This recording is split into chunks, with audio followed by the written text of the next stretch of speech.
dapat may pa-explain para na kami. What's up mga tol? Tara, gala tayo. Reveal lang mga tol na ang Pansit Habhab ay galing sa may Quezon Province.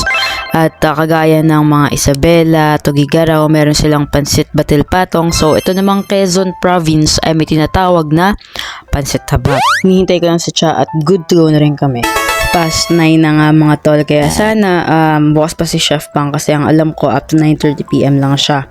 And para matikman na rin natin yung luto ni Chef Pang dahil sabi nila ay solid daw dun tumambay, lalo na yung vibes niya kasi parang welcoming yung vibe, tapos happy lang, ganyan. Parang may napanood pa nga akong video doon na sabi bawal daw nakasimangot doon, ganyan, kasi dapat nakasmile lang.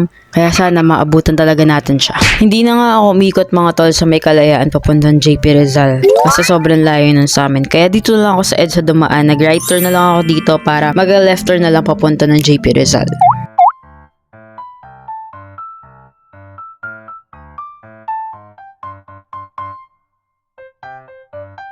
Madali nga lang pala ito mahanap mga tol kasi paglagpas ng Rockwell Bridge, ayan na, dito lang.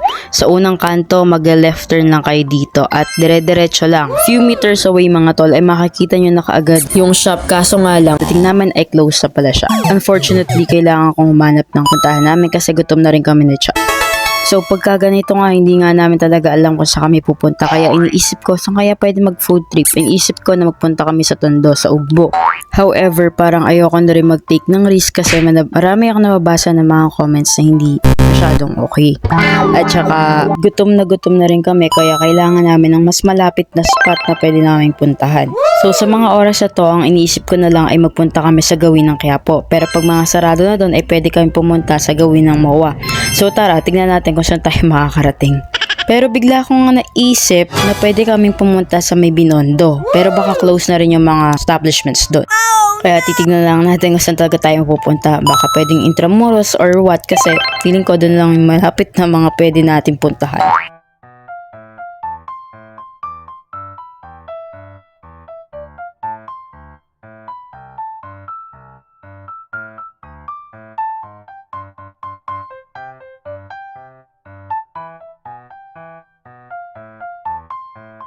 At dito nga tayo nalusot mga tol sa may pupunta ng Binondo. So baka dito na tayo mapunta sa Binondo. Di natin alam. Pagdating nga namin sa may dulo mga tol ay nakita ko yung Pasig River Esplanade. Kaya sabi ko doon na lang kami pumunta since matagal na rin namin pinaplano na magpunta dito sa may Pasig River Esplanade.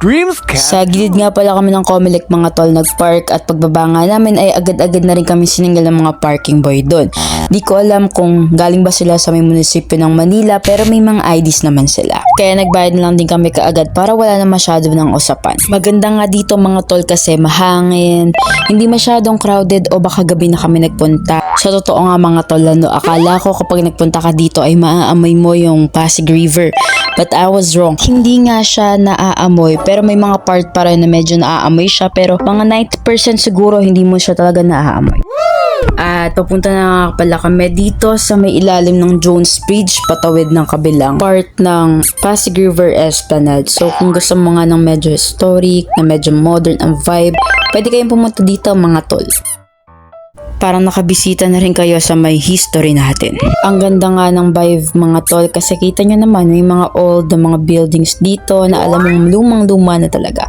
Tapos may cobblestone na para kang nasa vegan. At sobrang ganda nga pala ng girlfriend ko mga tol. Ay, hindi pala kasali yun. At meron nga rin pala dito ng mga padlocks ng mga magjojowa. At kahit wala kang jowa, pwede ka namang maglagay dyan. Lagay mo yung pangalan mo. Love yourself, ika nga. At para sa mga kagaya ko nga na madalas maihi ay ayan, meron nga pala ditong restroom din para hindi na kayo maghanap. Marami nga pala ditong varieties ng mga tinitinda dito mga tol. May mga pagkain, may mga services like photo booths, tapos meron dito mga tol na mga products like vintage, t-shirts, mga pasalubong mga tol. Wow! Support locals, eka nga.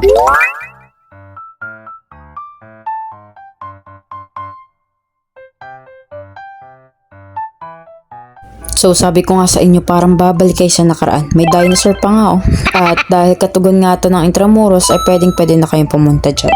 Habang wala nga yung mga Kastila ay makikita nyo dito yung mga guards ng Intramuros na nagpo-food trip sila. Andito na tayo sa may isa pang part ng Intramuros dahil lumagpas na ulit tayo sa isang bridge pa.